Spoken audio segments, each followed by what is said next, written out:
That song we just sang, Amazing Grace, I don't know how many times I've heard it sung. And every time I hear it, I appreciate it so much. Um, I do not sing it well. I don't sing anything well. But the words really resonate, and they should. Not too long ago, I was on my Pandora station, and I have any number of different artists that rotate through it. And as I was listening, all of a sudden, Judy Collins's voice was heard. And she was singing it a cappella. She was singing Amazing Grace. Did a beautiful job. And I thought, I've heard this sung by so many different people. And so I took a moment out of my day and I went to YouTube and I looked up how many different people sang it. And I was really impressed by the number of people who sang it. But what really impressed me was the fact that they all sang it a cappella. And they realized the importance of singing it a cappella. I don't care whether it was Eva Cassidy or whether it was Joan Baez, Judy Collins, or any number of other people. They sang it a cappella. And when they would talk about it later on, they would talk about the words and what they communicated. And I thought it was interesting as well that it appeared that they were singing out of memory, not out of book or anything like that, because I would watch that many of them, as they would sing, would close their eyes as they would sing and communicate the feeling that they were experiencing at that moment. Powerful song. Well, let's get back to what we were talking about this morning, because what we were talking about this morning was we were talking about the backstory of Solomon. And we do this in reference to looking forward to a discussion we're going to have next week, Lord willing, on the book of Ecclesiastes. Because it's really good to get a little bit of the backstory. And we now begin to see why the angst. That Solomon had angst in his life. You would have thought he wouldn't have had any need. But he did have angst. And depending on when you put the writing of Ecclesiastes and Proverbs and so on, you can see why there was some concern. He came from a rich parentage. His father was David. He had as one of his mentors, Nathan. He was trained in all the ways of the old law. He was trained in those things of secular education. He had knowledge of so very much. And his father took him aside and appealed to him as to what kind of man he would be. He became a king at a very early age, at around 14 years of age. He became a politician of some renown. And we talked about a little bit about that, about how he kind of categorically set aside many of the things that God had talked about in the old law, about not making alliances and covenants with certain people. Nevertheless, he did that. His kingdom extended from roughly the Nile River all the way over to the Euphrates. You look at that on a map, it is a huge swath of land. Israel had become a commercial power. They become a power of a political realm. They had already had notoriety as a mighty nation under David. And so now they have this triumvirate under the rule of Solomon. He was totally different than David, his father, holding everything together by political savvy and diplomacy. We talked about his pinnacle was the building of the temple. Talked about how David had set aside somewhere between $3 and $5 billion, our equivalency today, in order to build it. But yet Solomon began to increase taxation to build more and to have more and more projects undertaken. He also enslaved 153,000 people to bring about his works, all the things that he wanted to do. So all of these we looked at this morning, we talked about. But we also noticed as we came to a conclusion that he was a man of frailties. He was a man of failure. That while he had all those things going for him, he came up short on so many marks. He sought to have Jeroboam killed in order to prevent God from punishing him for his sins. And isn't that what people do a lot of times? They think that by acting out here, we're going to effectively change what God wants to do. Man plans and God laughs. And I realize that's a saying that has etched itself into our fabric. But it truly is the case. How many times have we looked at that where people try to help God out, it always ends up in failure. And that failure that transcends time. You think about Sarah trying to help out when God had made a promise that through Abraham, all the seeds of mankind would be blessed. And she went to Abraham and said, we've got to help God out. So I want you to have relations with Hagar in order that you will have offspring. Look at what mess that caused. You got Cain and Abel. You got Jacob and Esau. Well, Cain and Abel predated Abraham, but we're going to tie them in a little bit later. But you have that difficulty. And then from that point on in the Bible, you see the conflict that exists. And it's all because they try to help God out. God doesn't need our help. The only thing that God needs is for us to do exactly as he said. We then went into 1 Kings. And we looked at the 11th chapter. And paid attention to the first few verses. Where basically laid out that, unfortunately, Solomon embraced rank hedonism. He had so many concubines, so many wives. And no matter how you want to slice it, it was wrong. Mankind today will try to offset it. Commentators try to push it to the side. Warts and all, we see Solomon. And it helps us to understand, I think, how much better his writing is, what we can learn from him, and what we dare not in any way strive to repeat. We can learn, we can grow. We talked about the heavy taxation and about how his son Rehoboam responded when Jeroboam came to him on behalf of the people, asking for a little abatement in taxation. To which Rehoboam, the son of Solomon, said, no. You thought my father was bad, you haven't seen anything yet. And increased everything. He disciplined you with whips. I'm going to deal with scorpions. In other words, I'm going to be a lot harder. Now, when Solomon was younger, he asked for advice and for direction. He said, I really don't even know how to come in out of the rain, is one of the passages we looked at. And that would be a translation that would come to us today. But as time went on, he began to change, began to alter himself, because truly he had it all. He had fame. He had power. He had wealth. But in the final analysis, he lost everything. He lost everything. I want you to go with me, if you would, into Ecclesiastes. We're going to go into the 2nd chapter.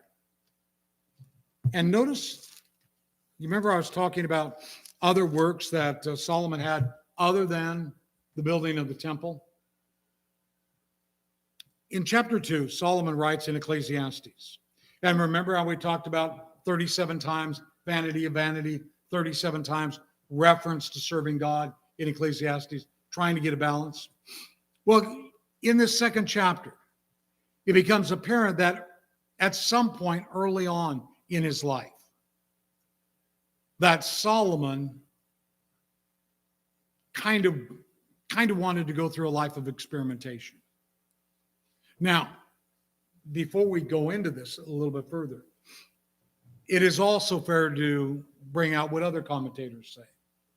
Because I say that, and I'm not necessarily a commentator, my feeling, that Solomon probably wrote in his middle age. There are some that say, no, he wrote toward the end of his life. After he'd come to the realization that what he had gone through, he needed to communicate to his children not to follow. And that he came to the realization that at some point he was going to die, he would have to stand before the God of heaven and give an account. I grant that that's possible.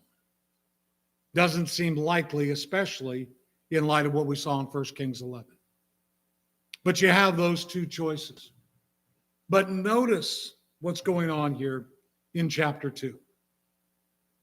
I said to myself, Solomon writes, come now, I will test you with pleasure. So enjoy yourself. Behold, it too is futility. Some translations have vanity. Verse 2, I said of laughter, it is madness. And of pleasure, what does it accomplish?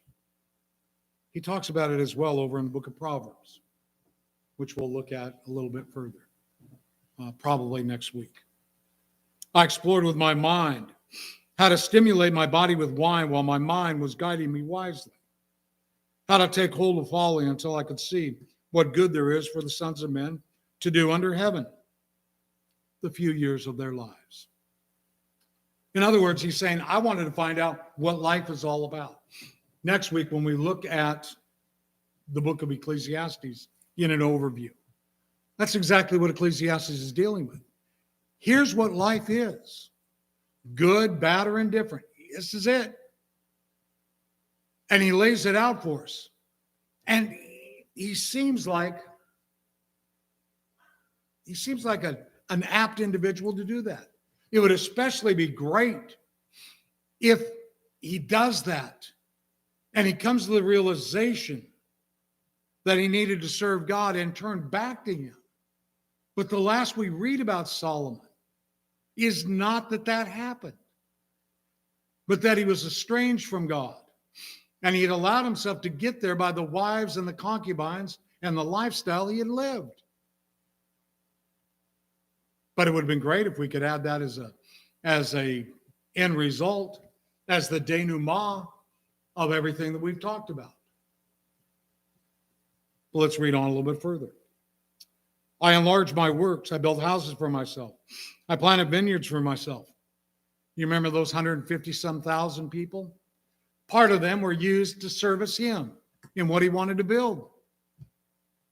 And undoubtedly part of the taxation. Has anything changed politically? Probably not. I made gardens and parks for myself. I planted in them all kinds of fruit trees. I made ponds of water for myself, from which to irrigate a forest of growing trees. I bought male and female slaves. I had homeborn slaves also. I possessed flocks and herds larger than all who preceded me in Jerusalem. Now, verse 8 is kind of funny. But if you notice in the verses preceding it, every verse starts out with I. I enlarged. I built. I planted. I made. I planted. I made. I bought. I had homeborn. I possessed. I. He was very, very assured of who he was. And he wanted everyone else to know. Now, you sit back and look at it. Here's a man of wealth, power, position. Could you see him out digging holes to plant a tree? Could you see him beginning to do a large excavation in order to make a pond of water? And when we're talking about ponds, we're not talking about little ponds. When you begin to look at them, they are huge areas of water that he had. I don't see him doing it. But I see him telling somebody, design this for me. get these people to do it for me. That's what he's doing. And I, again, don't mean to paint him in an off-colored light. I just want us to understand the truth.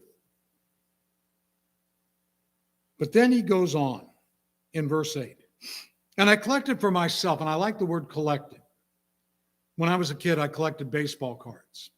I would go to the store and I'd buy them and I'd save them up. And I prized them. They were my pride and joy. Baseball cards. And so here he talks about it just as if that was what he did. I collected for myself silver and gold, the treasure of kings and provinces. I provided for myself male and female singers and the pleasures of men. Many concubines. We already talked about that. I provided all of it for myself. And I collected money. Like you would collect teacups. Or you would collect, whatever. That was money that I collected. And I got it over and over and over again. And then I indulged myself. I bought private entertainers. We were talking at lunch. I was mentioning about poor Linda.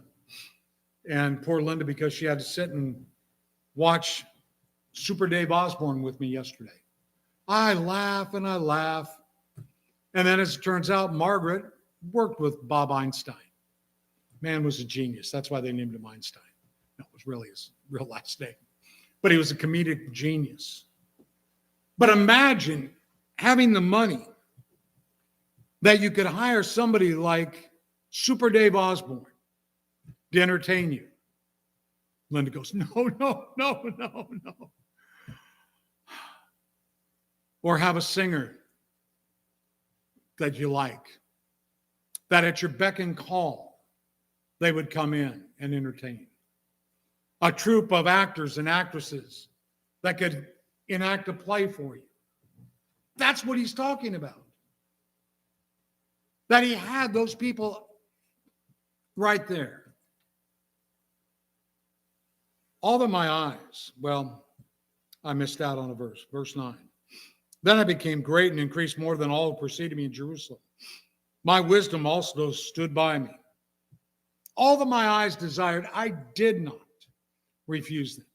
I did not withhold my heart from any pleasure. For my heart was pleased because of all my labor. This was my reward for all my labor.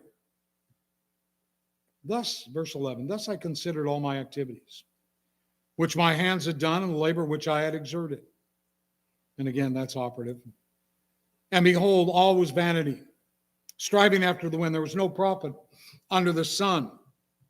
So I turned to consider wisdom. He said, I look at all that I had. And I came to realize it was empty. I mean, we would say he had the world and then some. And if his final end was what we read about in 1 Kings 11, that he was in a position where he was alienated from God, then how pathetic of an existence did he have? But he was, by all accounts, a man of wisdom. But you sit back and go, well, how can a man of wisdom, how can a man who claims to be a man of wisdom involve himself in such things? Well, go back into the book of 1 Kings, into the 4th chapter. And in the 3rd chapter, we read about how Solomon loved God, how Solomon was a man who was astute with regards to wisdom. But if you look at verse 20 beginning,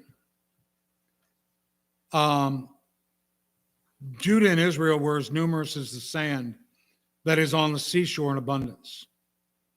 They were eating and drinking and rejoicing. Now Solomon ruled over all the kingdom, from the river to the land of the Philistines to the border of Egypt. They brought tribute and served Solomon all the days of his life. So you go from there and you go down to verse 33, and it explains in detail all that Solomon had, and that he was a prolific writer.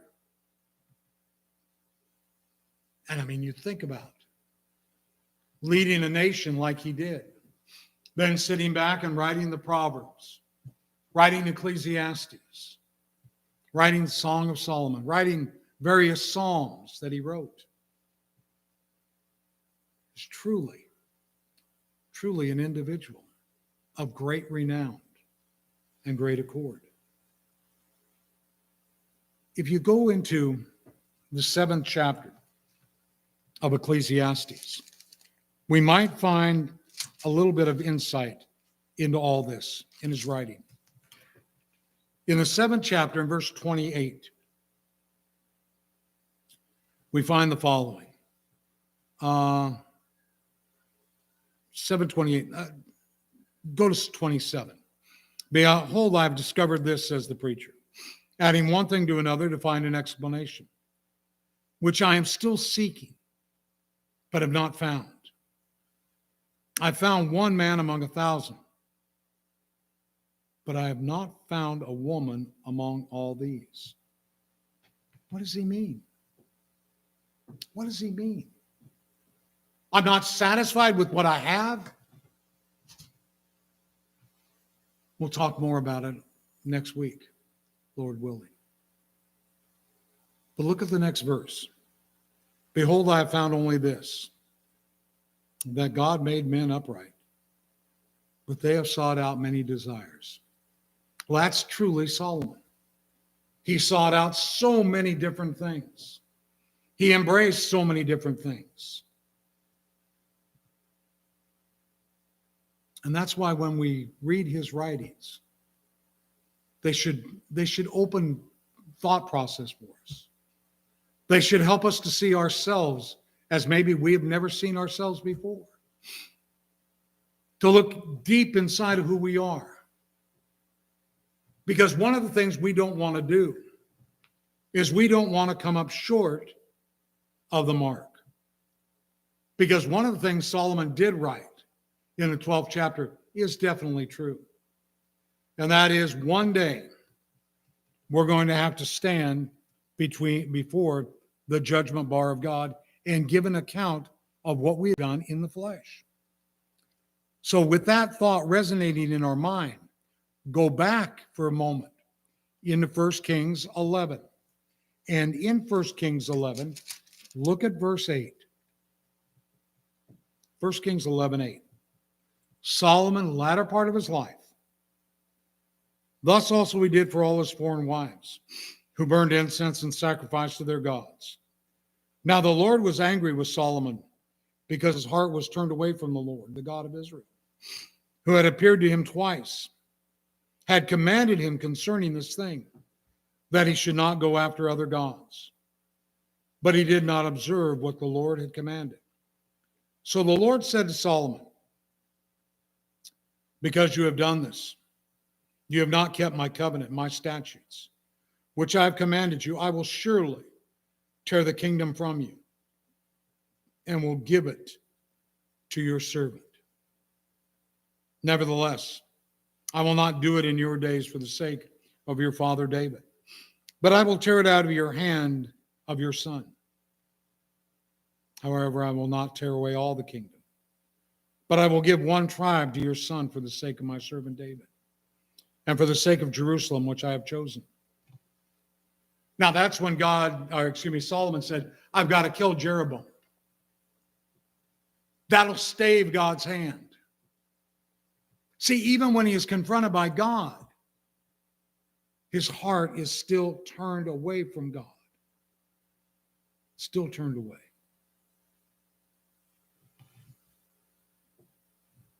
So how did this man get to this point? How did it happen? Did his wives really turn him away from God? That's what the scriptures say. But who was the one that led him down that road? It was he himself. He was out of control.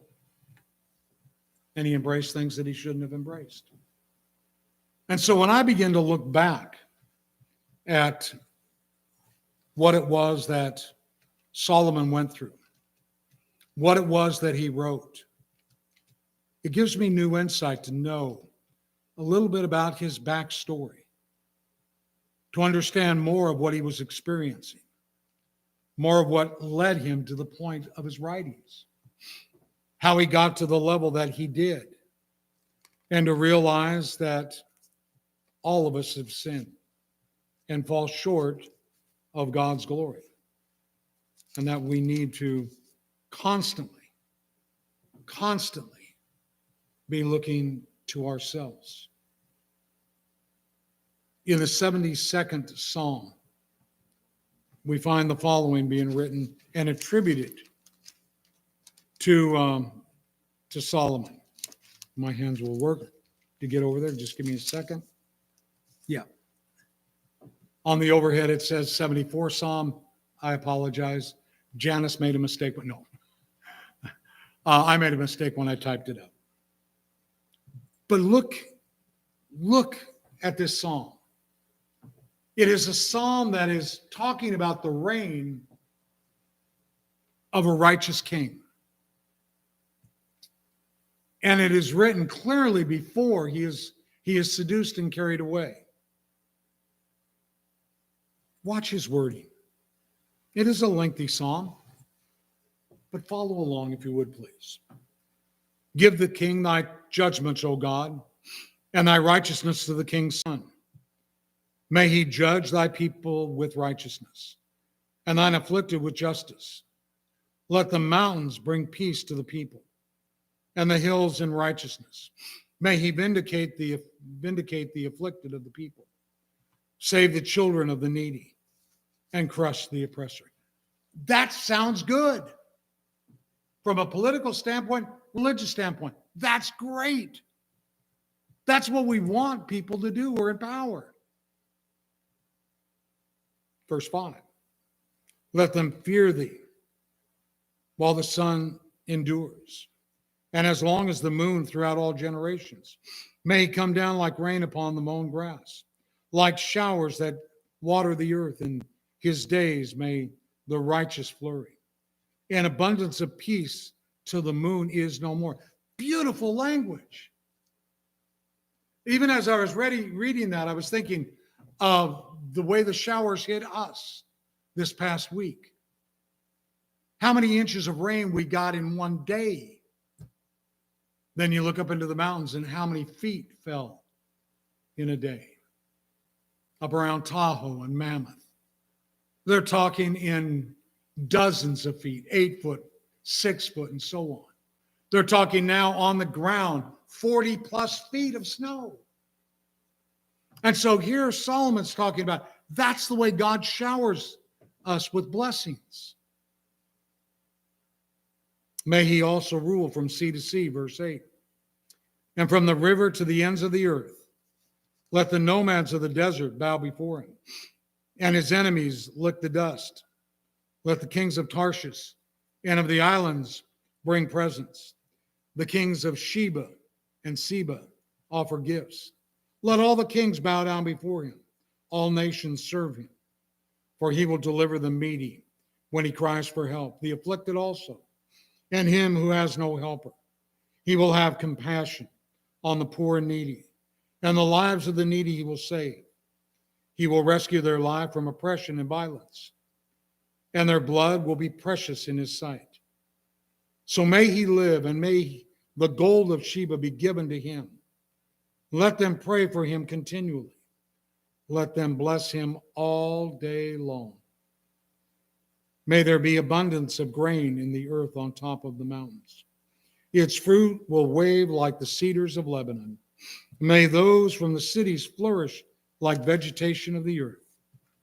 May his name endure forever.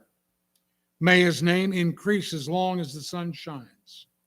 Let men bless themselves by him. Let all nations call him blessed.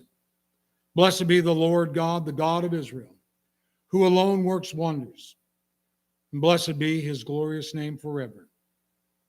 and may the whole earth be filled with his glory. Amen and amen. Then the added part, the prayers of David, the son of Jesse, are ended. Now again, Solomon is attributed with that psalm. The other thought is something was added by men. So you look at that. The praise that he gives. The exaltation before God that he cries out for.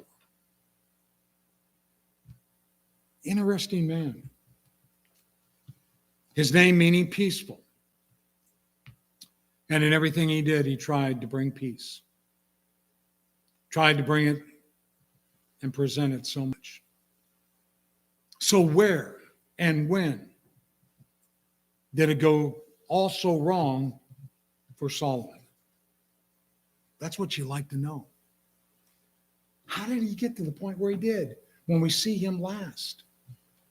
Great parentage, great teachers,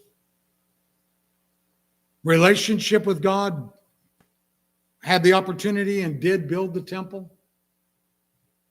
Never was at a want for anything, but he couldn't control himself or his needs or his urges or anything else. So when we look next week at the overview of Ecclesiastes, I hope this little bit of backstory with regards to Solomon gives us a little better insight into the man and to what it is that he was writing. All of us need to look deep into ourselves to make sure that we don't follow that same pattern. Because at one time he was walking faithfully. Paul, when he writes to the Galatians, points out something rather interesting in early on in the letter.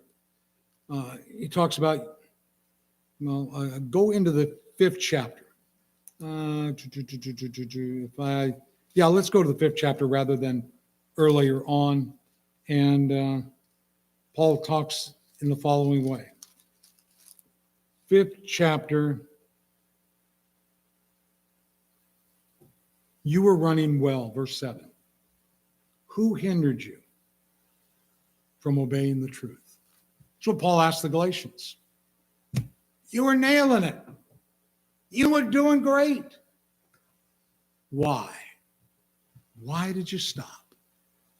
Why did you stop? I remember having to talk to a student when I was teaching. And she was doing really well in all the classes I was teaching. She had come out of a battered and abused situation. She was in the class I was conducting for women that had been abused. And then a couple other classes I was teaching. She was doing great. All of a sudden, she came in one day with a notes wanting withdrawal from the classes to take incompletes. Well, it was already way late in the semester. And I said, why? I said, why now? What happened? And I was fearful that her husband had found her and was beating on her again. And I asked that question, is it because I mentioned his name? Is it because he's entered into the picture again? Are you afraid? No. Then why? What's causing you to make this decision? You know what? She didn't have a valid reason. She simply kept saying, it's because it's what I want to do. Do you have a job you're waiting for? No. It's just because it's what I want to do. Makes no sense. I still hear from her every once in a while. And to this day, it makes no sense why she didn't continue and complete. Now, when we're talking something of a spiritual nature, it's far and away more serious. But how many individuals have we known that have gone the way of Solomon, if you would, that have simply, for whatever reason, stopped running well? Well, we don't want that to happen at any time with us. If there's any that might be subject to the invitation in any way. Now would be the time to let it be known. If you're with us on live stream, feel free to call me. Feel free to drop me an email. Whatever we can do to help, be more than happy to do so.